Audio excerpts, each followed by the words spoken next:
uses or lots does it serve? Yeah, the lay of the land would dictate how that could be constructed anyway. Yes. So we're gonna go by the definition on the new revised 3.3.3A, right? Is that what we're? Yes. Okay.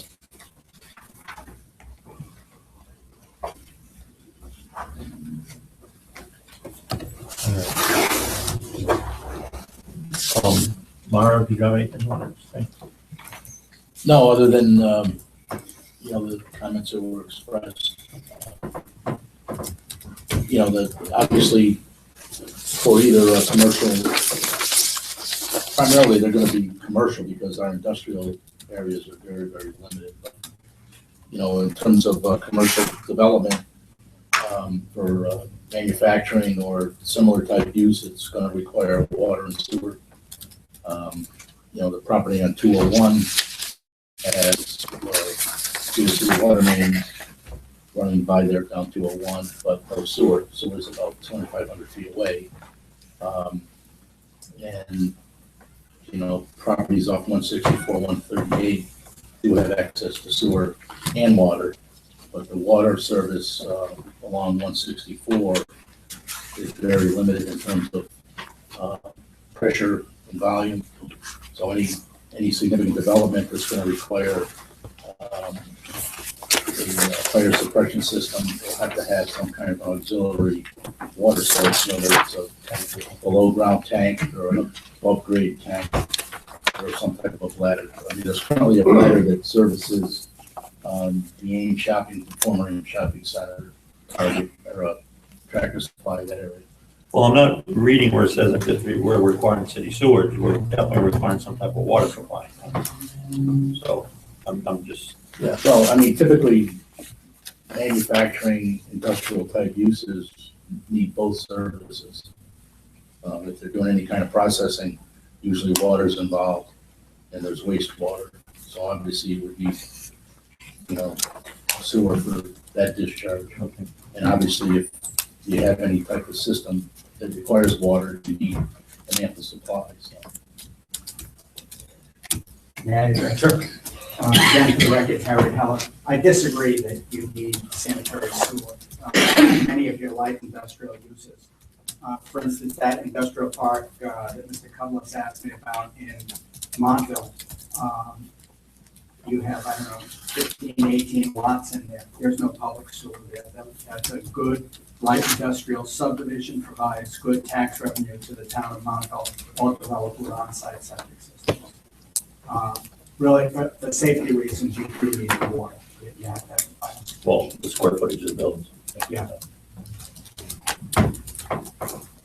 Oh, Peter. I would suggest that you get the comments from the fire chiefs and the fire marshal before you. Well, we're just getting, there's a lot of information. That's why I asked Harry if you'd mind waiting. We don't have that now. You should have that. If you're continuing the public hearing, well, you should allow for that. I'd like to. Does anybody have any questions or concerns? I agree with Peter's English that I think we should have those comments for our consideration and also to be added to the record. Okay, so I'm getting a motion to continue this public hearing. Mr. Chairman, Yes. before you do, I just want to review the comments from Attorney Hamill, who was here this evening, and Attorney Heller's address, and I just want to review those so that the applicant hears it, you hears it, and hear that something else you want us to address, you'll know. The provision on residential subdivision, that's not part of their application. We're noting that it's something you may want to address going on. One of the things that also sort of a more an issue for the commission that I noted in our initial review was that there should be some sort of blanket waiver for cul-de-sac length for all types of subdivisions to avoid an unconstitutional taking. Again, that's not their application, but this is something we've seen arise in other towns where but it doesn't matter what number you pick 1,500 feet, and the subdivider develops 1,500 feet to his property line. Next guy comes in for 3 lots, and you say, oh no, you can't have any lots because you're already at 1,500 feet. He says, yeah, but I'm not that other guy. I have my own property. You're not allowed to take all use of property. So we need some sort of blanket waiver. That hasn't come up yet, but when it does, we'll have a problem with it. Can you write up something for that? Yes, I can. Temporary cul-de-sacs, I agree with Attorney Heller. It is addressed in his text. I think Michaela and I talked about this. In his letter, Chuck Eaton had some fairly specific things that he thought were worthy considerations, and I agree with those comments. But I think that the language is here is that the applicant shall demonstrate. That demonstration would include the kinds of things that Mr. Eaton talked about. You know, is there an agreement from the adjoining owner? What is the topography like? Does the road extend to the property line? Those are the kinds of things that will be part of their demonstration. One thing we would suggest in the text, and I don't think the applicant would object, it says shall demonstrate. I would say to the commission's satisfaction that, which is implied anyway, by the way. Everything is to your satisfaction. The secondary emergency access, I do think is something that should be added. I'm willing to draft that up. I can do it well before your meeting so that the applicant and any other interested member of the public can see it. In the number of the towns that we represent, that is a factor. There are cases where you can get emergency access over a power line right of way, or I mean, the fire trucks can go pretty much where they have to as long as there's a passable route. And if you have the availability of that emergency route, that's a plus. It gives you a little more comfort level in going longer than you might otherwise have been willing to go. So I think that's something valid and legitimate for you to factor into your thought process. And I think the regulation should say that. A similar traffic study, it would be an option if you thought you needed it. But Chuck Eaton's report to you talks about, you know, what's the volume of traffic? Now, and by the way, in many subdivisions, industrial or otherwise, you won't really know what the traffic is going to be. You won't know if it's a warehouse versus, you know, manufacturing. Institute of Traffic Engineers have projections for general categories of uses. That's what traffic engineers do. That's their lives. They try to crystal ball what the traffic generation is going to be from particular mixes of uses. And I think there will be cases where you're going to want that kind of advice and where the applicant should provide it. Review by your engineer too, of course. I agree that there is water main language in here. I think that's, and I think that the general language is used here is fine, just per the specs of the water company, whoever the water company is. And I don't think we need to say Jewett City because someday somebody may buy the Jewett City Water Company. It'll be somebody else. So whoever the water company is, that's who it is. The right of way, the applicant has said yes, they agree with that. I think all of this is draftable and it won't take Now, long. what to put about together. the concern about road standards? Should that be done at the same time or can that be done after? I do. It would not be an amendment to the subdivision regulations, or the amendment to the road specs. And I think that Mr. Eaton is right, and Mr. Giard is also correct. I've never seen a town that doesn't have a road spec for residential subdivisions and a road spec for industrial commercial subdivisions. Well, welcome to Jewett City. And I'm just thinking, we represent Eastford, and they have two different road specs. So, and that's something I know that Chuck Eaton can help you with. Also from our office, Ron Oshner is working with Montville right now to update their road specs. As I think the commission knows, he's both the PE and an attorney and has done a lot of road spec work, and I'm sure could give us some suggestions working with Chuck. Sidewalks are a policy consideration for the commission. In Glastonbury years ago, we made a decision that we needed sidewalks in residential subdivisions, not in industrial parks, because we figured who walks in industrial parks? Our office is in one of those industrial parks, and times have changed. People walk every single day at lunch. You see them out there all the time, and our newer lots in this particular park have sidewalks. So it's something I wouldn't have thought of, but it is becoming one of the big employers in our industrial park encourages their employees to go walking at lunch. And you see lots of people walking.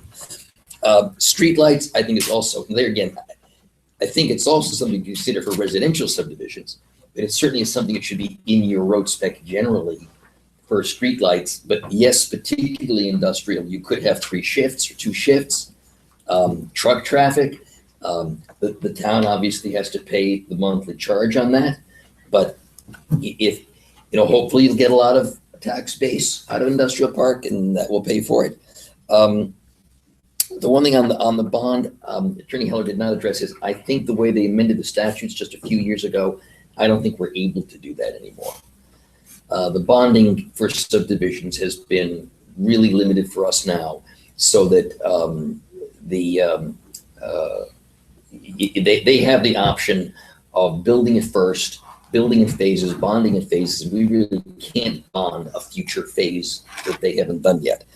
I don't agree with the General Assembly, but that's what they did. The only other thing that I would suggest as a change, the text that you have before you now for temporary cul-de-sacs calls for leaving an access strip to the property line. I do not agree with that. I think the road has to go to the property line. I have seen countless situations, including one right here in Grizzly, where a road was built to a certain point with the future road strip shown on the map, and it's so long that it's economically not viable to actually extend it. So if you're talking temporary cul-de-sac, to me, that means the pavement goes to the property line. So the next property owner can pick up from pavement and proceed. And I think it's a minor change, and I doubt the applicant would object to it, but it's just that these strips end up becoming either economically or physically infeasible. I saw one case where there was an access strip left, but no right to grade. So in order to actually extend the road, you'd have to build like a 20-foot retaining wall, which obviously nobody's going to do. So too many pitfalls with a paper strip. If it's a temporary cul-de-sac, you extend it to the property. That's all my comments, and I can put that together for you. Okay, thank you. Anything else?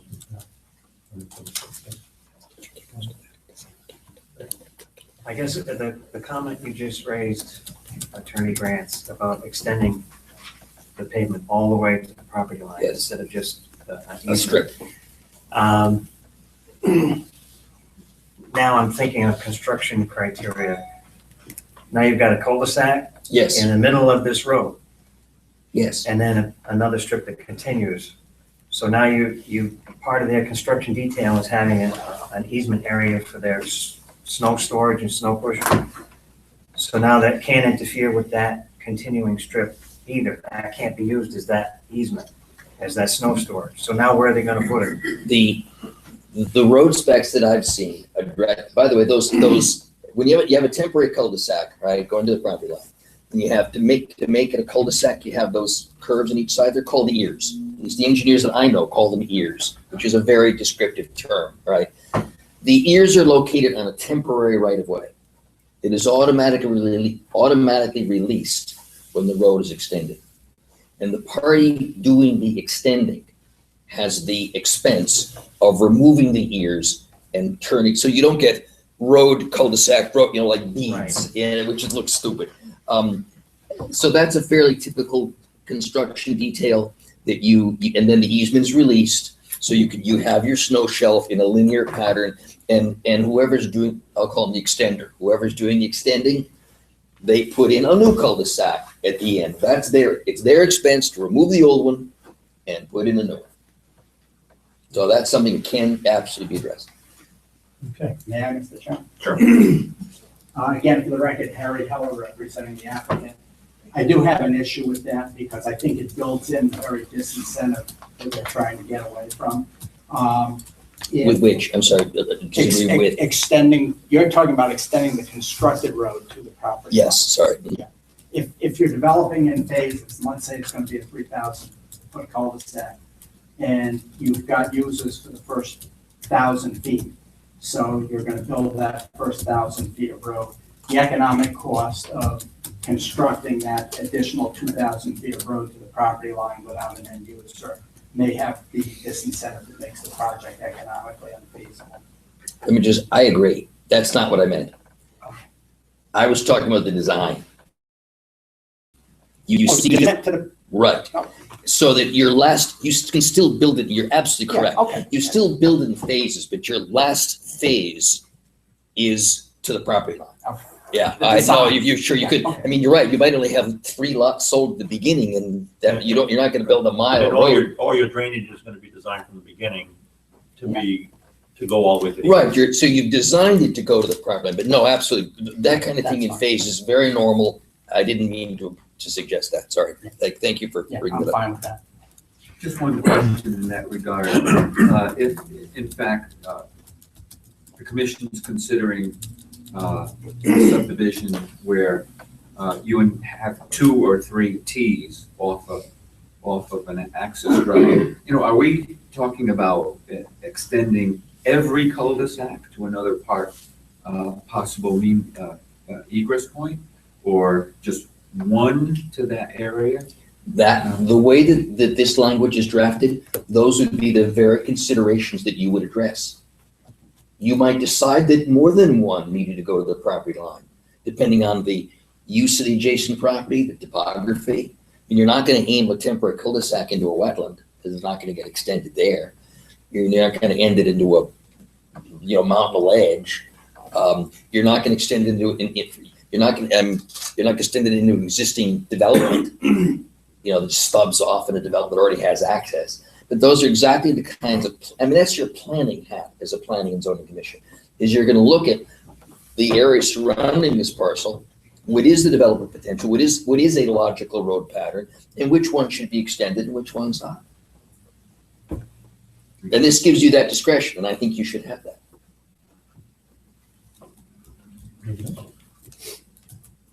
Okay, there's got a motion to end the public hearing.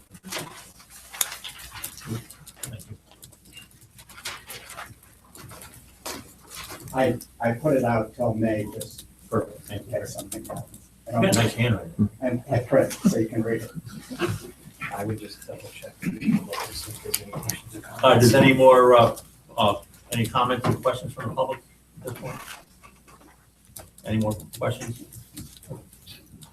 Okay, none. Somebody want to make a motion to extend the public hearing to 6:01? Probably 6:30 also. I move to extend the public hearing for ZC 01-15. Is 6:30 still an acceptable time? To our next meeting date of, what is that, April 13th? April 13th, 2015, at the Town Hall Meeting Room. Is there a second? Second. Motion made second. All in favor? Aye. Opposed? Any abstentions? So carried. All right. I get myself ready.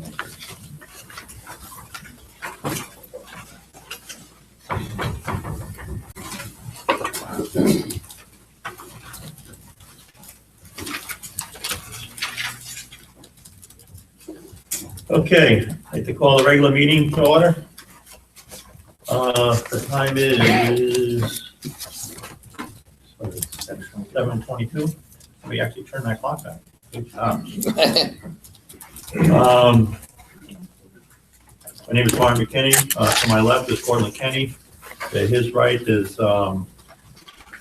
Jim Kruger. To his left is Jim Kruger, I'm sorry. To my right is Eric Cutlass. To his right is Stuart Oates. I apologize, Stuart. To his right is Charlotte Gear, and to his right is, her right is Tom Kleski. We do have a quorum.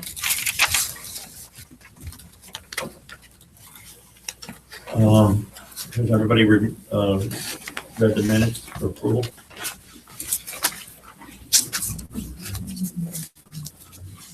Get a motion to approve. Move to approve. Is there a second? Second. All in favor? Aye. Opposed? Any abstentions? Abstain. One abstention. Mr. Chairman, Yes. do you think it'll require counsel for the other items? Let me just see what they're.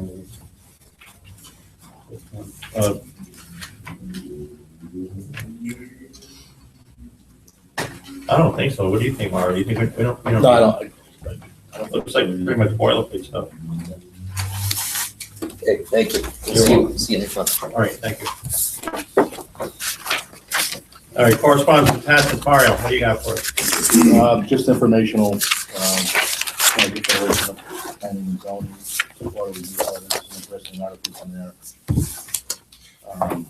And item B is just a notice about their annual conference. Okay. No actions required on either item. Okay, matters for consideration, ZC 0115, that's the boundaries that just got extended, we'll move on to that, we'll table that. Motion to table ZC 01-15 to our next regular meeting of April 13th, 2015. For a second. Motion made, second, all in favor? Aye. Opposed? Any abstentions? So carried. All right, next matter for consideration, CP 0415, Frank Rubino, 37D Main Street, Dune City, Connecticut, requesting approval of a zoning permit in order to add a concrete patio to an existing sidewalk for outside dining. Operator zone of BC, Borough Commercial. Anybody here represent the applicant?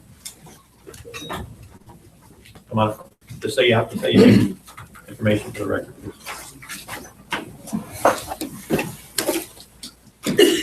Name is Frank Rubino. I'm requesting permit for the outside patio for seating and food attendance.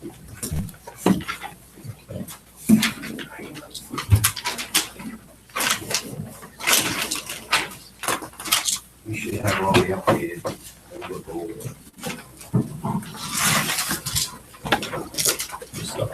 This is the everybody.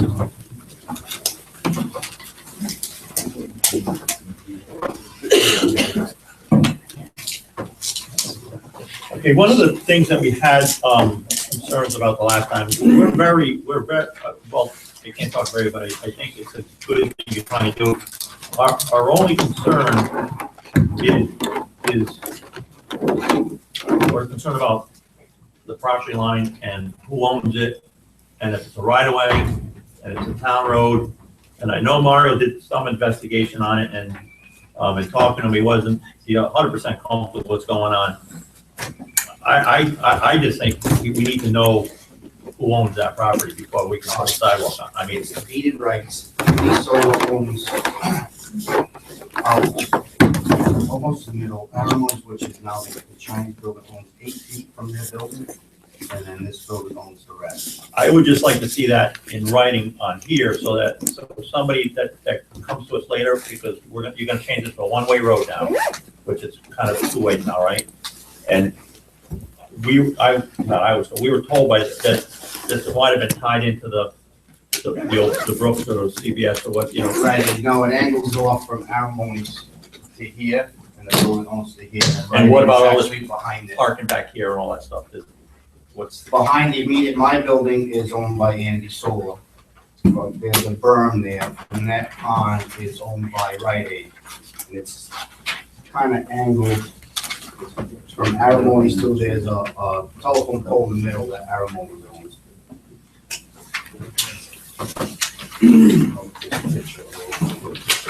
Yeah, the alleyway back here further is where Rite Aid is, but Mr. Solar owns all the way to past where this telephone pole is, and Aramon's goes on an angle. And I know you want, is there any way you can possibly get that on a drawing like this? Just so, because here's our concern. Well, here's my concern is if you're probably 100% right, but it's got to show it on here so we know it's your property. Does that make any sense? I've asked my landlord for whatever he has on his building deeded rights. This has been the 4th time. He says he hasn't seen anything in his. I said, well, you purchased the building, you must have something. Right. The other deeded rights I have is for the Aramon's building up where theirs comes out. Right. I don't own the building or the land. No, I I just understand. rent the business, so No, I can't, or I can I mean, see what, he must have had, they had to be surveyed at some time. you don't have to. I believe when the Aramon's was sold, they surveyed, so there has to be a current survey. to Survey that. somewhere on it. And we really think it's a great idea, but we can't have you put just just so you understand our point of view though, we can't let you put a sidewalk on something that you may or may not own, that's the thing, you know, because once that's a permanent structure, by the time you do the fencing and the bumpers and everything else, you know, and then somebody's gonna come back to us and say, well, he doesn't own that. You have to kind of prove on this that you own it, you know what I mean? Yeah, that's all I'm trying to say. It sounds silly, but I'm just. Yeah, well, no, I don't own any of it. Well, Well, the present owner. the present owner, whoever the owner of the building owns it, or has the right to do what he needs to do on it. That's all. That's, other than that, I mean, it's. Yeah, it should be on the deed or referenced in the survey map. And, you know, typically you would find those items referenced as notes on the plan. I mean, can you do So it? so what you're asking for is for Frank to have his guy add a note to that plan regarding the ownership? Just tell us he owns it. Okay. I mean, does that make sense to everybody? You know, as far You're as. looking like for a survey or something. Yeah, they show the property lines on this thing. An A2 survey. Yeah, just say, you know, because it's a great idea, but we just can't let him build something on something he may or may not own. That's the only thing I can say. Well, I know he doesn't own it, but I mean, the Building. The building owner doesn't own it.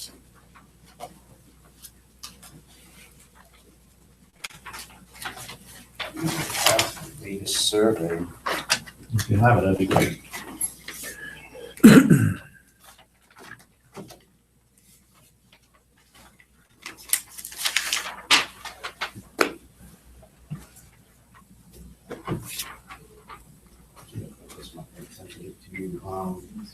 It was, they thought it was called Fanning Court, his existing site is Avalon City, both own. This building comes out 8 feet. So it's solar, and it goes all the way here, and then, that was, So one of the only things I found when I was. so there's a railroad pike stake, so it's almost a center mark. Correct. Which would be back here. You know, Right. so like that. I think we could just from here, from here. Mr. Chairman, has it been determined whether or not that is an actual viable road in between there, like a two-way road? No, it's not a town road. It's not a town road. No. I mean, historically, it's been used as a, you know, Fanny Alley, they call it And Fanny Fanny. Alley. It was Main Fanning Street Court. and an exit from the back lots. But in all the research I did, there was no references, that being a town road, it's not on the town road list. And looking at the deeds, chase the deeds all the way back to, 18, you know, the 1800s or whatever, and there was no reference of it being a road. You know, it was owned by the two abutting property owners. Whether or not, you know, anybody in the rear at the time had access, and I didn't chase those deeds down. Now, are you advocating, one-way in? Is that what we're gonna do, or are you gonna go one way out? It'd probably be easier one way in, because when this car's parked on Main Street on either corner, you can't pull out, you have to go into the other lane to pull out, and you can't see the other oncoming cars coming. So preferably, one way in. Okay, Yeah, we're in agreement with that. yeah, that makes sense. Just curious, what would be the hours of operation for the south side? It'd be from noon time, to start serving lunch at noon till, I want to say food will be available till 9 o'clock. And then what happens after 9? Does it close down or? Well, you'd still be able to go out there and smoke. It wouldn't actually close down, but there wouldn't be no food service after that. It'd be like the smoke area. I wouldn't do entertainment out there. It'd be inside. But they potentially could be drinking out there though, right? Just as long as they're inside that fenced area. Along the inside the fence area, the state requires 30-inch high, or the town requires. I have the permit for the state on the height of the So you're only fence. gonna put a 4-foot fence high though, right? I'm looking to do 4 foot, correct. If the town says we need to do 5, then whatever's feasible. I don't want, you know, somebody's gonna climb in or over or not, you know, but it would look respectable, and part of the fence will be removable. And it will be a gateway in for handicapped. In the back of the building. Right down here, the new landing. So you'll come in, they have 3 entrances. You'll come in 3 into the bar, but only 1 to get onto the deck. Okay. So we have to come through so we can see people who come on into the deck. So there's new ramp, you come up, you go in, and then you have to go into the bar and then out. Correct. Okay. Technically, there's only 1 entrance onto the deck. I mean, there will be exit and a ramp for the handicapped, but to go onto the deck, you have to come into the business, which would be a patio, it's not an actual deck.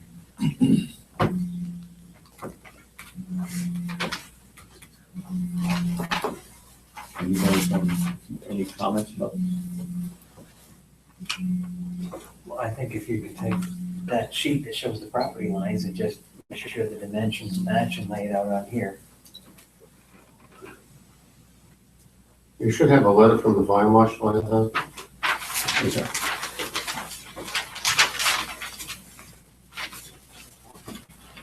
Yes, I've spoken with the fire marshal. I don't have it in the file, so it's not on the file.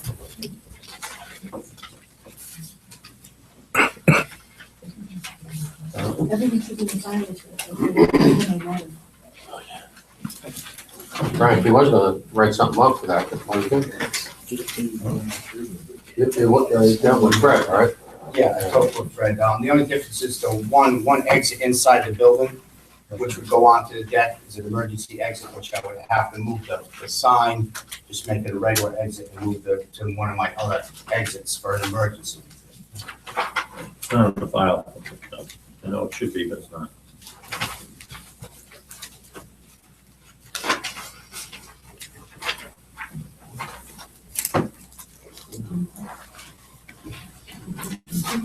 Yeah, he gave him the plan, right, look for it.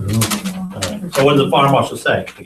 Did you see the letter? I know we talked to Frank and. Donna, did you see the No, letter? I never. Oh, so you may not even have it I yet. don't know, yeah.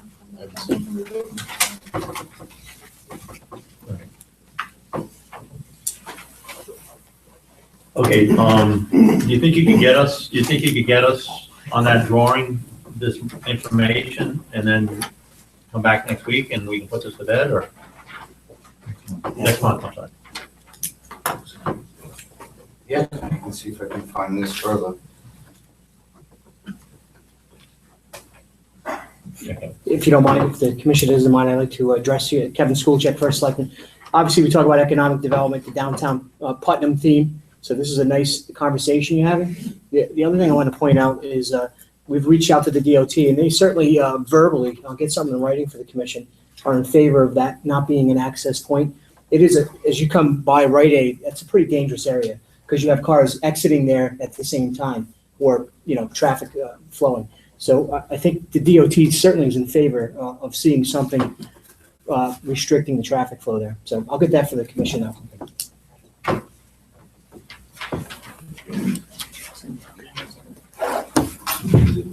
I'd like to make a motion to table for the next meeting, if we can. Just to get further information.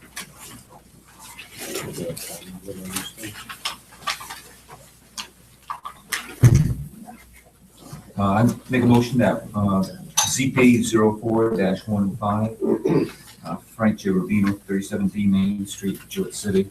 The request for approval of a zoning permit to have the patio be postponed until April 13th meeting in order for the applicant to provide additional information to be added to the site plan. Is there a second? Yes.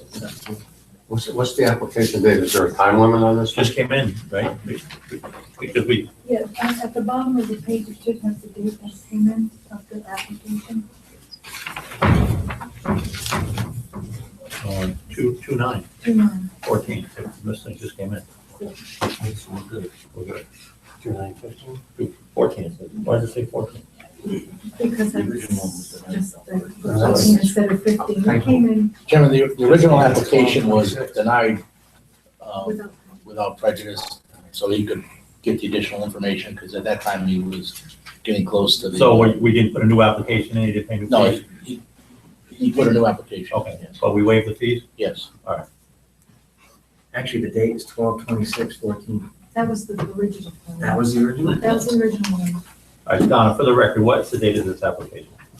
because I have every date in the middle on this.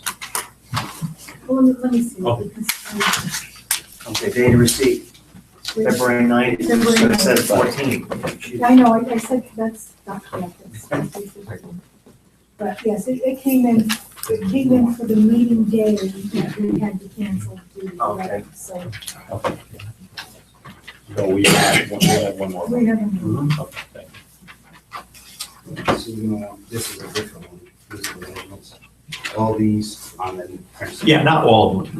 Here's, Mr. Rubin, here's the concern. We just want to make sure you own, that's all. Once, if you can prove where you own, that you own that, you're home free. But we just can't approve something unless we, not, I know you don't own it, unless the building owner owns it. That's what we have to be concerned about. Because then somebody can come back to us and say, well, what gave you the right to put something on my property? And then, or whatever.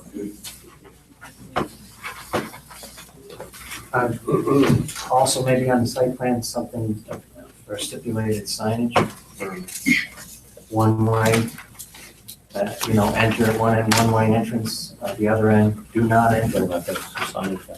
And you have to be a 4-foot fence or you want a little higher.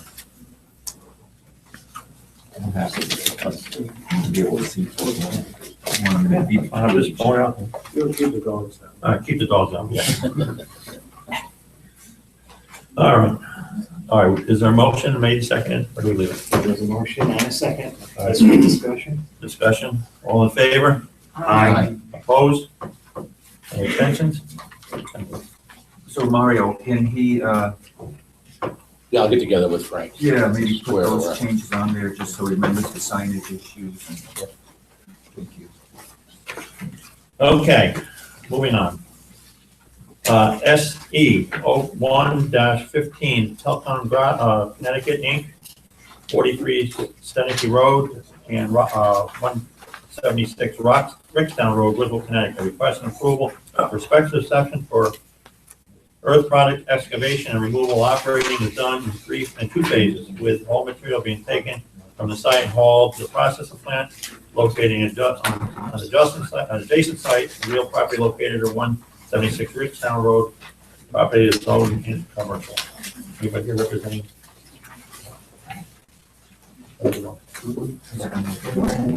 Depending on. That's all. The applicant has withdrawn the application.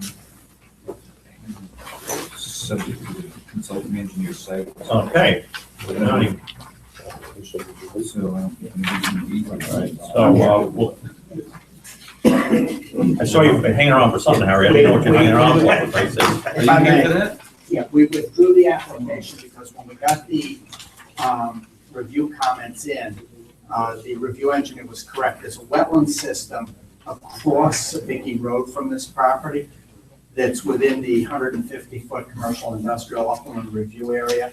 And the statute requires you to submit your application to wetlands contemporaneously with a 4-year submission, planning and zoning. Okay, So we withdrew this. We resubmitted this to you Friday. okay. So this will come up on your April agenda and then you can schedule a public hearing. Okay. Next matter for consideration, DP 05-15, American Industries, 360 Plainfield Road, Griswold, Connecticut, requesting approval of the zoning permit to install 3 above-ground LP tanks at existing asphalt plant to power circulating oil burners. The tanks will be supported on cradles and set on existing pads formed from asphalt millings. A 6-foot high fence will enclose the storage tanks. Property is zone C2. Anybody here representing the applicant? Yes, Okay. Name and information for the record, please. my name is David McKay, professional engineer with Boundaries LLC. You're representing the applicant, American Industries.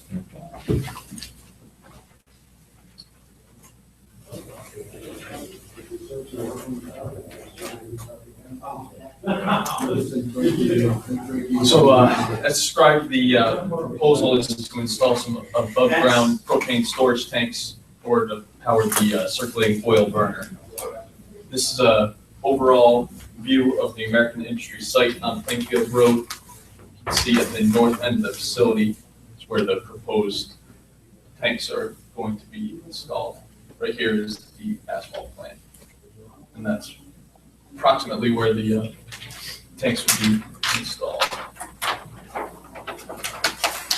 We prepared a site plan to go along with the application, showing the existing pad, the 3 above-ground tanks. What size are they?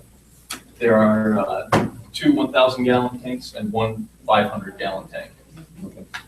Those will be enclosed inside a fenced 6-foot-high chain link fence, and that's used to power the circulating oil burner here on the plan labeled boiler machinery.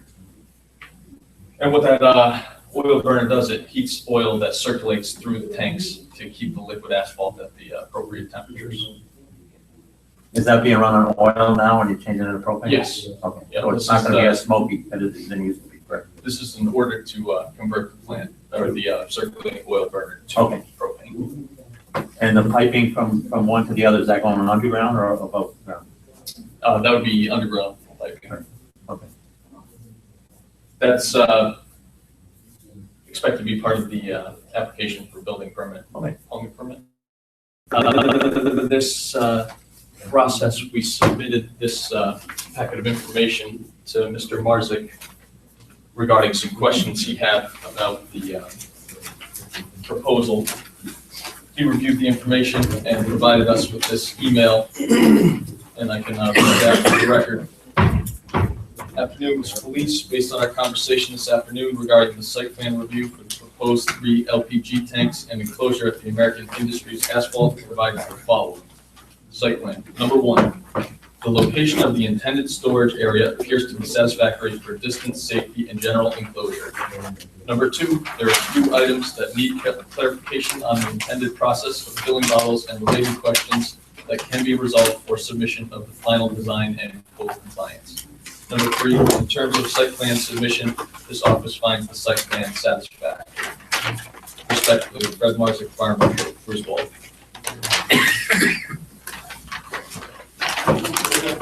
Here's copies of the email. And one of the items that we show on the site plan is the approximate setbacks from important items. The closest part of the pad is approximately 115 feet from the Route 12 highway line.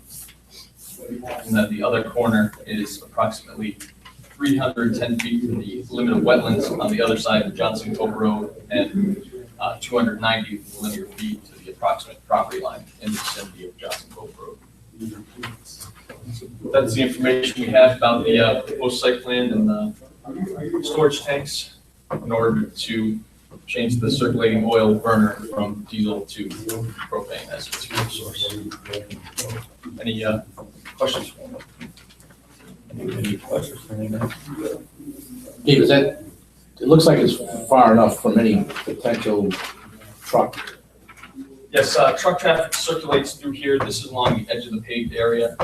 And actually also there's existing concrete blocks that are around the existing pad. Those will be relocated to the outside of the fence when that's installed to provide further protection. Are the existing oil tanks being removed?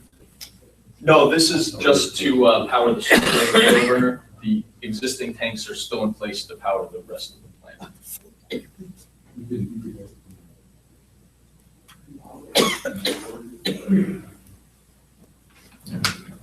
That should cut down some of the smoke that does anybody have any comments, questions?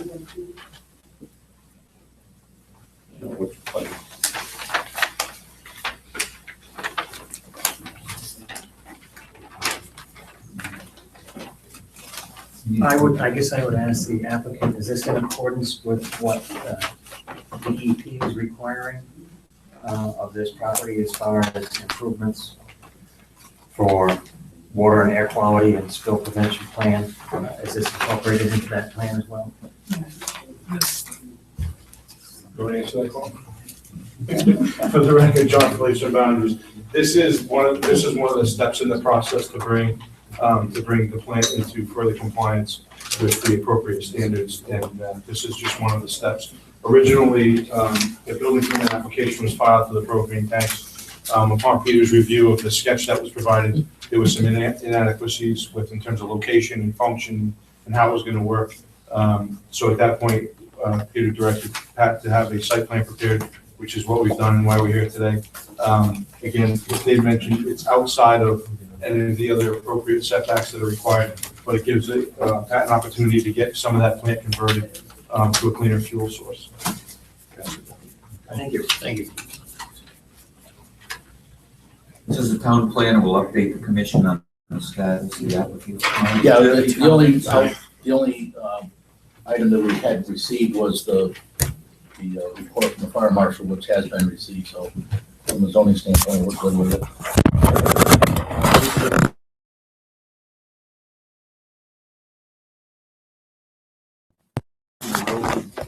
Approval of the zoning permit for the LP gas tanks, the existing asphalt plant per the